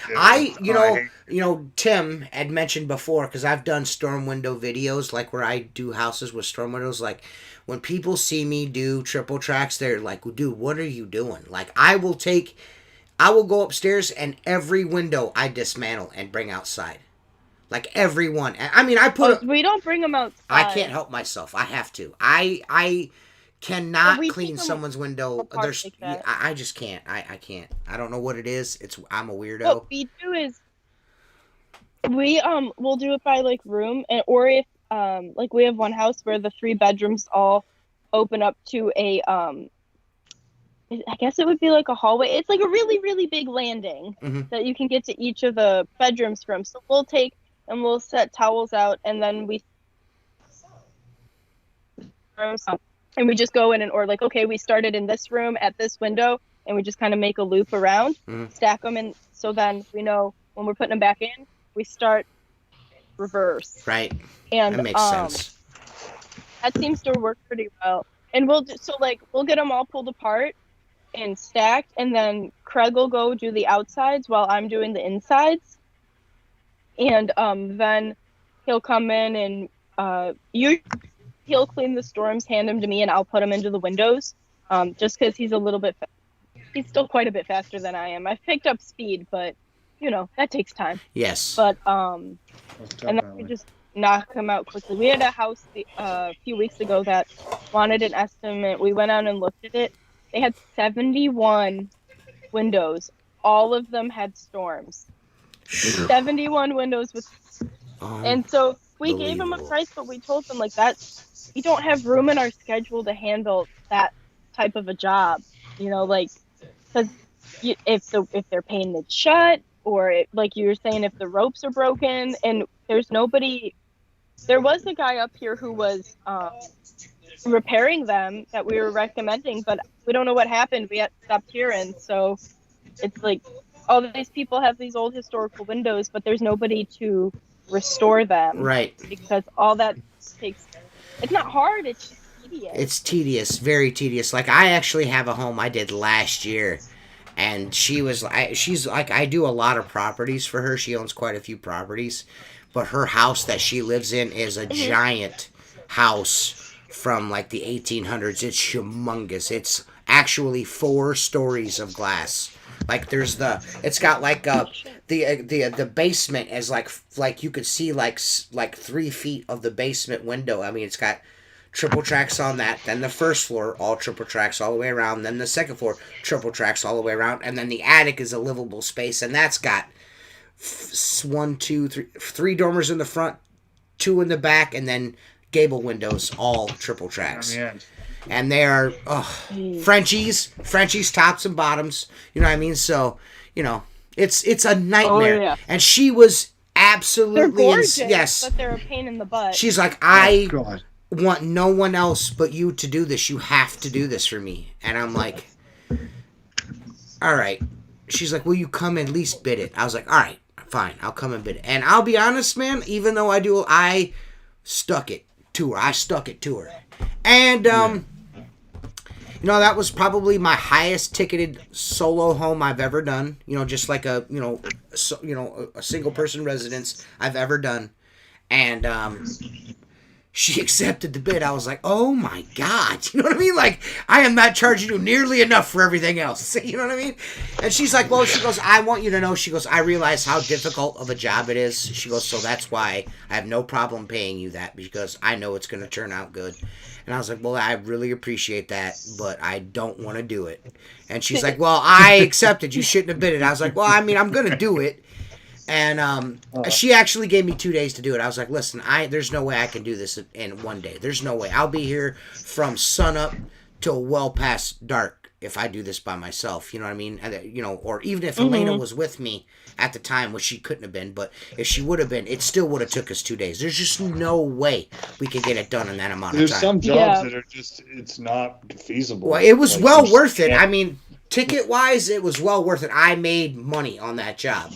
But, I mean, because after I got through the first floor, I was like, I had a system down, and I started knocking them out. You know what I mean? So what I did... My carpal tunnel is hurting thinking about it. You know what I mean? Right. This is what I did. The your first... fingers at the end of the day are just, aching. It's... Right. The first day that I got there, I went up to the very top floor, pulled all the storms, went to the second floor, pulled all the storms, and then I washed everything outside, and then I went inside, room by room by room, cleaning the insides, the storms, put them back together. And I mean, I got it done in about 10 man hours, but, still, dude, it was rough. It was rough. It was rough. There was a lot of breaks in between. So, that 10 hours was actually on the glass. There was like another 4 or 5 of me in the truck, like, oh my God, you know what I mean? It's like, I don't want to do this, man. Like, I gotta go, you know what I mean? I gotta leave. Fingers ached for days afterwards. That is horrible. Horrible. I told her I didn't. She's like, well, here's, and she paid me cash, which was absolutely excellent. Cash, and it was a band. You know what I mean? She banded it up for a boy. You know what I mean? You gotta love it when you get that. Yeah, I got me a band for that, and she handed it to me in hundreds, and I was just like, she's like, here you go. She goes, this is going to get you to come back in a couple years and do it again, isn't it? I was like, no. She's like, you're not going to do it again? I was like, well, I mean, if you're going to give me a stack of cash, yeah, I'll be here. You know what I mean? So I was relieved to hear that she was only wanting to do it every couple of years. She's like, I would like you to come and just do the outsides. I was like, I've got no problem just hitting storm windows on the outside. That sounds great to me. You know what I mean? But taking this thing down to the bones and building it back up, these windows, I mean, are this wide. You know what I mean? They're humongous windows, man. Huge windows. Yeah. Huge. Yeah. We had a house like that over on the east side in Cleveland Heights. It's beautiful, historic home. But they had on the second floor, on the landing of the staircase, it was it's giant stained glass windows. And the center one opens, actually, and it's got where the bottom of the top sash is curved like that. Oh, yeah. It's beautiful. But, so the storms all came off to the outside, so we had to climb. There was a porch on the first floor underneath, so it had a copper roof, so no traction at all. Right. And it went like that and then flattened, so you had to... So, I'm not super comfortable with ladder work. This past summer, I started to get more comfortable where I would ladder up to the roof instead of just climbing out of the window. Can I say something without cutting you off? You should never be comfortable doing ladder work ever. No, but I mean, you know what I mean? It's good to be good to be uncomfortable. I honestly, like, all the years that I've been on a ladder, I'm still super duper cautious. You know what I mean? Oh, but I look uncomfortable on a ladder. Like, I had a guy that worked for me that I set up a 16-foot extension ladder on the side of this house, and he would go up to the top of this 16-foot ladder to his chin, and then get out a 4-foot pole and try to clean windows. Yeah. And I'm like, bro, you cannot do that. Just 2 more steps, you got the whole window. He's like, I can't do it, man. I can't do it. I'm just like, put your hand. I mean, as long as you're maintaining 3 points of contact, you're fine. Just like, put your hand on the ladder. Put your hand. He just could not do it. He could not do it. Yeah. Super awkward on a ladder. Every once in a while, Craig will be like, hey, do you want to try doing this? Like, yeah, why not? What's it going to hurt to try? If I don't feel like safe, comfortable, then I'll just get down. No big deal. Mm-hmm. But so we were up on that. He had me come up onto that roof, and these storm panels, they were wide, probably, I don't know how good, like 3.5 feet wide at least. And like probably, I don't know, that one panel was probably a good 7-ish feet tall, if not taller. And so we had to get them off, and then he took one side, I took the other, and we had to shuffle down the little curvy part of the roof onto the flat part. It was absolutely terrifying, but after we got it done, I was like, holy shit, I did that. Right. Like, right. Those storm panels are bigger than I am. Like, you know what I've found those is historic homes are no joke. Those big windows like that, I always, and people are going to be like, what? I always carry a 4-foot piece of 3/8 dowel rod in my truck, and then when I get to a house that, like when I have to do those old wooden windows, I just cut me a prop stick for every window that slides right in to the channel. Yeah.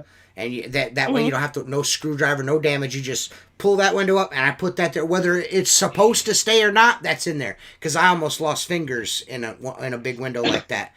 Like I crushed the first. My 3 fingers were crushed, the tips, by a big, giant weighted window. And ever since then, I just stick a dowel rod in there. That's just my safety. You know what I mean?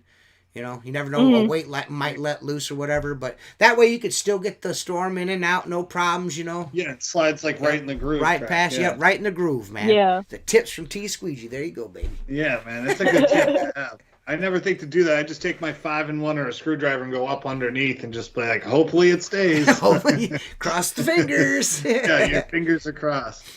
Yeah, man, you guys do those like big diamond windows with like the one panel on it. So we used to do this house that had 50-something, like 15 diamonds over like one solid pane, and it was storm windows. Like it was the worst. Like you couldn't cut a squeegee small enough on the inside, right, to do it. It's just like the most painstaking work you've ever done. I actually bid a house last week over in Port Clinton area. And these are newer windows on this house. I would say the house has been built within the last 8 to 5 years. And on the regular casement crank out windows, you know what I mean, really nice windows, but over top of every single one of them, they have these transom windows that are like this, like 3-inch squares, like grid. I've never seen anything like it. I walked up, I seen it, I was like, what? And this is what he says to me. He's like, hey, I hope you're not going to use that thing that shoots water out the brush. I don't want that. I want it done with a squeegee. I'm like, awesome. So I sent him a price that was 3 times what I would normally charge for a job like that. And I haven't heard back from him, you know what I mean? And I'm okay with that because, I mean, what do you want me to do here, guy? You know what I mean? What kind of life am I living here? You know what I mean? Just because you had a bad experience with someone that uses a water-fed pole and probably hadn't changed their resin in 45 years and they bought that machine and you ain't got to do nothing to it. It works all the time. You know what I mean? Yeah, I understand, but I mean, as soon as I pull up on a job and somebody tells me how to do it, that I'm completely shut off. I shut off. I can't. I shouldn't be that way, but I don't have a problem being told like I'm doing something wrong. But when you're like, hey, I need you to clean my windows, and you tell me how to do it, it's like, wait a minute. Like, why did you call me then? Why don't you do it? Mm-hmm. You know what I'm saying? Like, don't tell me how to do it. I'm here to because do I it. don't want to. Is the end result? I want you to do it, and I want to tell you. The end result should be clean windows, no matter how I do it. You know what I mean? As long as the windows are clean, that's what you're hiring me to do, to clean the windows. Your means and methods. Yeah, my means and methods. That is correct. I don't know. Yeah, we get that sometimes where people will be like, I don't want you using that water. So they never know what to call it, first of all.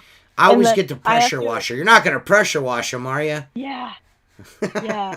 And I always just explain to them, like, you know, we will come out and take a look at the windows, depending on what kind of windows, depending on the job.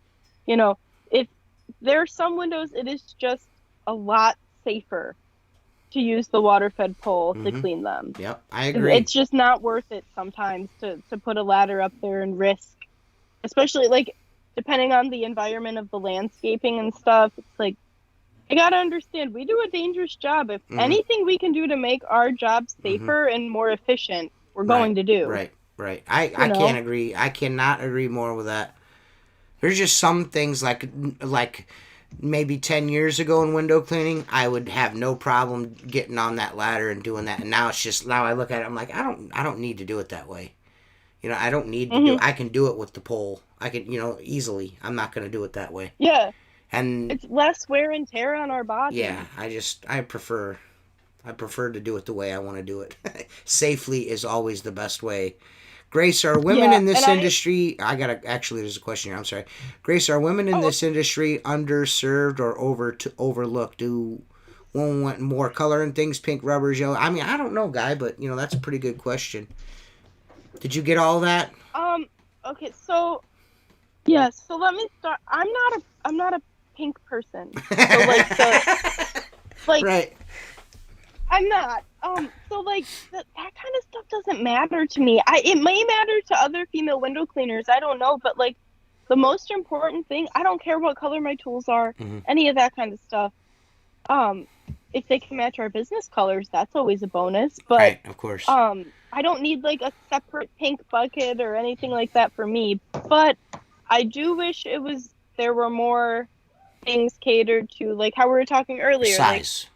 Like, generally speaking, yeah, we're going to be smaller than the male window cleaners. That, I wish that there were some more things for that. And also another thing is that I wish that, or I hope that eventually there will be enough women in the industry that, like, we're taken more seriously. Not that I don't feel like I'm taken seriously by most people, but I've definitely had people of calling, like, you help me with that, and I'll be like, yeah, I'm fully capable of helping you. But because I usually talk to a man about this. It's like, well, no, I can help you, but that's the only thing. Like, but I think we're heading towards a path where, like, there's more, like you were saying. You don't want to use the word inclusive because that has, like, a whole new meaning nowadays. Right. But, like, yeah, to be, you know, cater to the market. Right. You know, I don't need everything to be catered to the female market, but it'd be nice to have something. Right. That makes sense to me. Like, do you have, like, one thing in particular other than, like, the bucket on a belt that, like, you think is overlooked? As far as for, a like, woman's smaller... for a smaller window cleaner. Yeah, I'm interested to hear that too.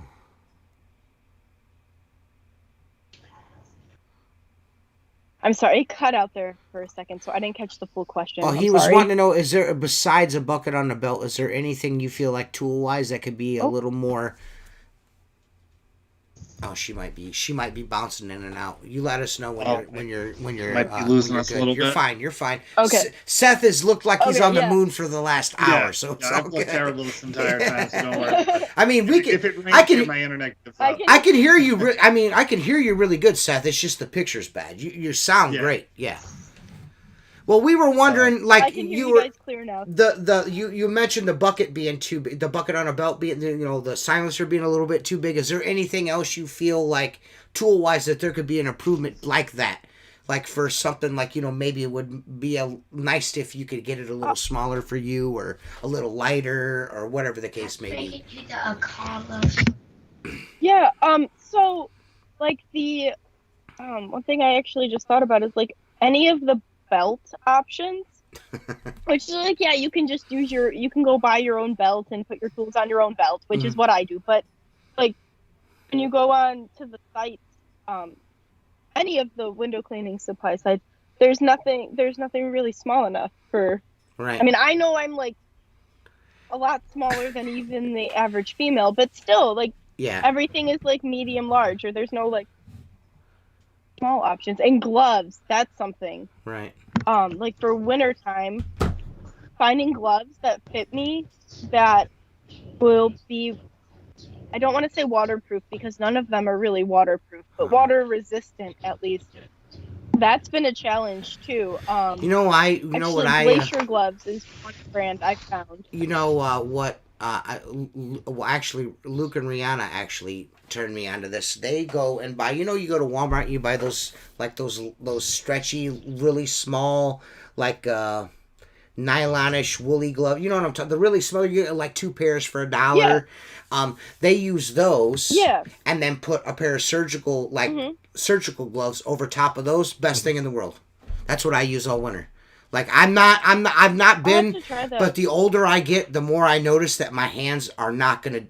I can't do what I used to do anymore. Like my hands are not. They're not gonna make it anymore. I gotta cover them, So, but that's not bad. I mean, especially if you're just hopping out and doing like a couple of storefronts, it gives you just enough warmth to get through that and then get back in the truck again. I mean, it's not something you could spend all day out in, but.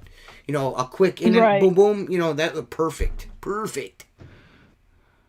Yeah, I have the Glacier gloves. I don't remember which style I have, but I am gonna have to buy a new pair for. I mean, I know we just got out of winter, but I'm gonna need to buy a new pair because the threads on the thumb started to pool, so then water gets in. Oh, and then your hands are icicles. But I wonder if I tried doing like the stretchy like latex gloves over my Glacier gloves, if that would be better. That's another thing, finding the latex gloves in my size. That's good luck with that. Yeah, good luck with that. I mean, I guess that would be a constant issue. I know Rihanna had brought it before, and like I said, my daughter as well, she uses, when she's with me, she's using a silencer, and it's too big for her, you know what I mean? It was even worse when they were gunslingers or tip jars, that style. I mean, that was even worse. Those are even bigger, you know what I mean? So, I could definitely see that as an issue. I mean, I don't know. Again, maybe someone will rectify that situation eventually. Maybe. I've also found that if I wear higher pants, then my bucket on a belt sits up higher, and then it doesn't, it's not hanging all the way down to my knee, you know?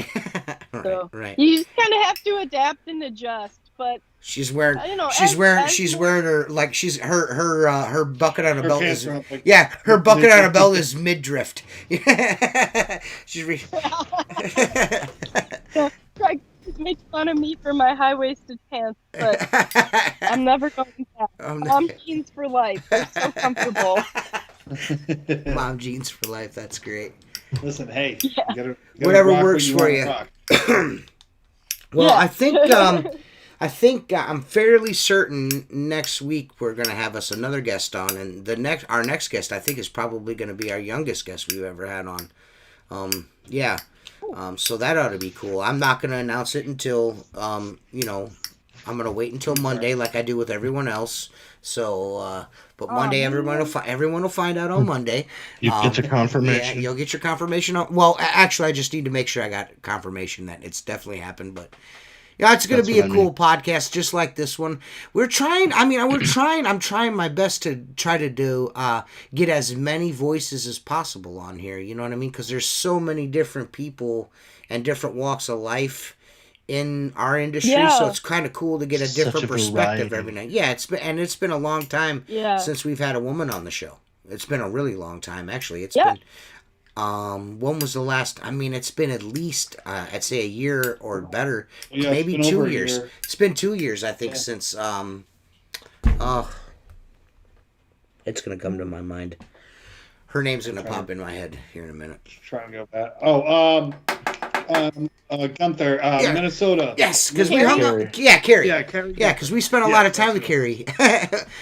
In Kansas City, Missouri, we got to hang out with Carrie. It was a good time. She was fun. Oh, cool. Yeah. Have you talked to Patty Cole? Yes, I've actually messaged her about a bazillion times about coming on here. I don't know if I kind of got the impression she's like, I would love to do it, but I don't know. You know what I mean? She seems a little shy about it. So I don't know. Yeah. Hopefully, I would love to have Patty on. I would love to have Patty on. She's fun. Because you've actually got to see her evolution from when she started out and getting on Instagram and stuff, and now to see her. It's cool, man. I think that's dope. I like to see the evolution of a person. You know what I mean? Yeah. Yeah. It's cool. But how we're saying, the window cleaning community is so diverse. Mm-hmm. Like, that's what I liked about going to the Huge. More than, like, the trade show or any of the classes. Those were fine, but just meeting everybody and seeing so many people from so many different walks of life, right? And like, it's so cool. That was my favorite part of it as well. Just being able to be with everybody was kind of cool. Get to meet everybody. Everybody's so chill, you know. Yep. It was nice. So yeah, that's what we're gonna be doing next week. It's gonna be. You guys will see. It's gonna be great. I can't wait. I've been chasing him around for a couple months now. So hopefully, I'm fairly certain we got her done. We got her taken care of. But I'm not gonna until he tells me, like, yes, I'm gonna be there. I'm not gonna say nothing until Monday. I'm just gonna keep it quiet. I don't want to jinx it. I don't want to jinx it. Some youth is nice for us old fogies on here. Yeah. It's nice. It's a nice change of pace to have someone young. Yes. On here. Yes. So if you guys are like looking to buy some window cleaning tools, when I said window and I said cleaning tools, window. Make sure you reach out to Craig and Grace. You know, they're here to help you, and you guys all know how much Craig likes to geek out on the tools, man. So you guys, you're gonna get the experience there of all the years at Craig doing windows, and. Grace seems to be pretty knowledgeable herself, so you can't go wrong with asking them to fill your cart and send it to you, right, Grace? You guys got them. You got them covered. You got them covered. Yeah. Oh yeah, and Craig has lived in and cleaned windows in so many different parts of the country, so he's very experienced with the different regions, and like we're a 4-season region, but there are plenty. Out west they don't get snow like we do or anything like that, so but they have desert climates and stuff, so he is like the knowledge base. Yes. And I just try to be a sponge and absorb it all so I can help people in the same way. I would like to, with Craig, I want to get Craig on the show again, but I feel like it needs to be like a 3-part episode. Like we need to do like a series, because he is like he is everywhere, like all at one time. It's so hard to wrangle him down. So it's like herding cats. That's my favorite thing to say. It's like herding cats. But yeah, Grace, we really enjoyed having you on. I'm glad that you graced us with your presence. No pun intended. Yeah. Well, thanks for having me on. It's been fun. You're welcome back anytime you'd like to come on. You're more than welcome to come on. Just let us know. And again, guys, don't forget to reach out to Craig and Grace if you're looking for some tools, or even if you got some questions, just general questions. Craig and Grace are really helpful. I do know that about them. I always see them answering questions and stuff. So if you have any questions, over there at windowcleaner.com, you guys know what to do. Buy something. We like to help out. Right. Yeah, so we'll see you guys again next week, hopefully. I don't know. I think maybe Mark, Mark's got some personal stuff going on. I think Mark will be back next week. I'm fairly certain, barring, we don't know. But we'll get Mark back in the loop just as quick as we possibly can. Just be patient. He'll be back with us. Thanks to all our sponsors and everything. We appreciate all you guys, and Grace, again, thank you for coming on the show. We appreciate it. And we'll see you guys next week. Peace. Later. Thank you.